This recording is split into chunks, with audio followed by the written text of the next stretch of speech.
au Festival Colloque FACO, Festival des Arts et de Culture Koyaka, intitulé Tradition et culture africaine, source intarissable, richesse intarissable et vecteur de paix et de développement durable. Alors, devant ce sujet, nous nous sommes simplement interrogés de quel est l'apport de nos traditions à la préservation de la paix et du développement durable. Aujourd'hui, l'Afrique, et particulièrement la Côte d'Ivoire, est aussi envahie par un certain nombre de crises. Crise des valeurs, crise politique. Nous nous disons qu'il faut rechercher dans nos traditions des sources viables et stables pour cette culture de la paix. Et dans cette recherche, nous nous sommes intéressés premièrement aux valeurs traditionnelles africaines.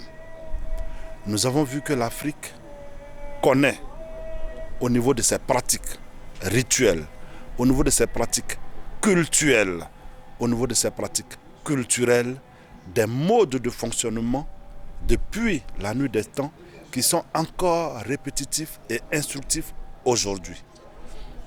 Je donnais quelques exemples. Le culte des morts d'une tradition à une autre demeure stable depuis la nuit des temps. Le culte de la naissance demeure stable, mais varie naturellement d'une culture à une autre. Et nous sommes allés plus loin en nous disant simplement que les traditions africaines participent de la culture africaine qui elle-même est objet et sujet de déstabilisation. J'ai bien envie de donner l'exemple de nos voisins où s'il y avait beaucoup d'écoute des gardiens de nos temples, nous ne serons certainement pas arrivés à cette dépravation des cultures et de nos mœurs. En cela, nous invitons les Africains, les jeunes Africains, à retourner à la source et à y puiser dans cette source-là l'élément vivificateur pour aller dans la modernité. Professeur, c'est vrai que ce que vous dites c'est pertinent, mais en même temps je suis inquiet parce que nous sommes assaillis de nulle part et finalement on ne sait pas. Comment faire? Je suis totalement d'accord avec vous.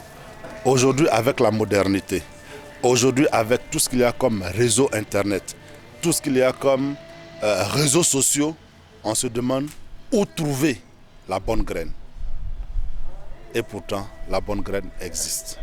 Qui veut aller à la culture, veut aller au savoir. Le savoir, il se trouve dans les livres. Le savoir, il se trouve auprès des détenteurs du savoir. L'exemple, vous-même, vous êtes là en train de vous cultiver. Et c'est ce que nous demandons à la jeune génération. Nous voudrions inviter simplement la jeune génération à lire, à bêcher, à fouiller. Les réseaux sociaux sont des accompagnateurs. Les réseaux sociaux ne sont pas mauvais en soi, mais c'est leur mauvaise consommation, c'est leur mauvaise utilisation qui est mauvaise en soi. Mais dans la tradition, il n'y a rien de mauvais. Je dis, il n'y a rien de mauvais. On peut trouver dans la culture des éléments sur lesquels on peut discuter. Mais ce qui est traditionnel, c'est ce qui est essence et essentiel d'un peuple. Professeur, moi j'ai une dernière question. Notre pays va vers 2025 et vous savez que c'est des moments de crispation. Et tout à l'heure, votre sujet a porté sur la transition qui devait nous apporter la stabilité et la paix. Comment, pour un pays comme la Côte d'Ivoire qui a connu toutes ces crises successives, pendant qu'on sait que c'est un pays qui est basé sur la tradition, comment pouvons-nous amorcer 2025 en tenant compte de nos traditions qui pourraient nous éviter le chaos si nous le voulons? Merci beaucoup. Effectivement, votre question est d'actualité. Je voudrais faire remarquer simplement que en Côte d'Ivoire, nous avons un instrument que nous appelons la Chambre des rois et des chefs traditionnels. Nous devrons faire en sorte que cet instrument ne soit pas instrumentalisé par la politique. Nous y croyons parce que ceux qui sont au sein et qui siègent dans cette enceinte-là sont des gardiens de nos temples. Première chose. Deuxième chose, comment éviter ce qui arrive? Mais pour l'éviter simplement, il faut premièrement aller à la bonne source d'information. Il ne faut pas rester accolé, je veux dire, aux réseaux sociaux. Parce que la Côte d'Ivoire a connu des murs et des pas vertes.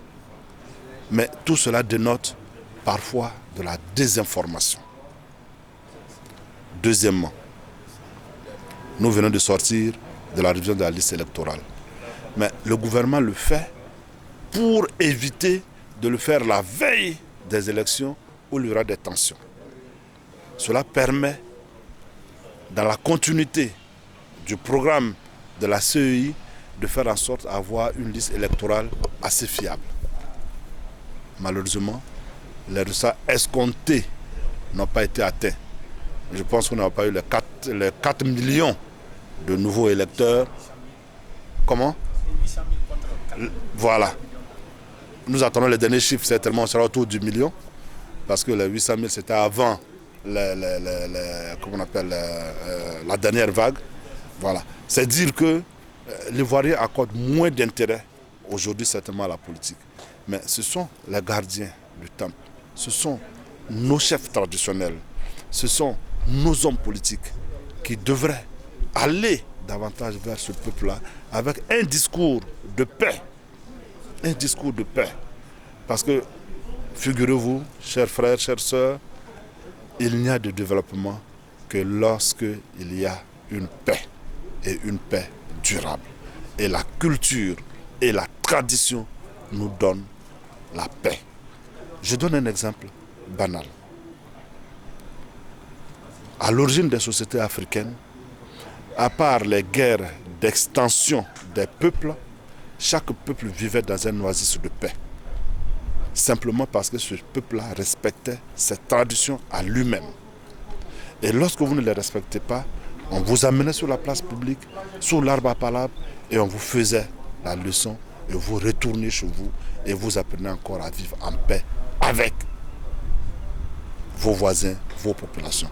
C'est la modernité qui a créé, je veux dire, cette avalanche de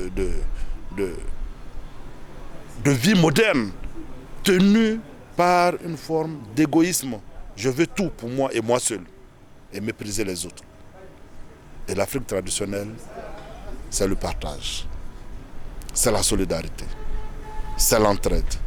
Et c'est là que nous construisons l'Africain nouveau. Merci beaucoup. Je vous en prie.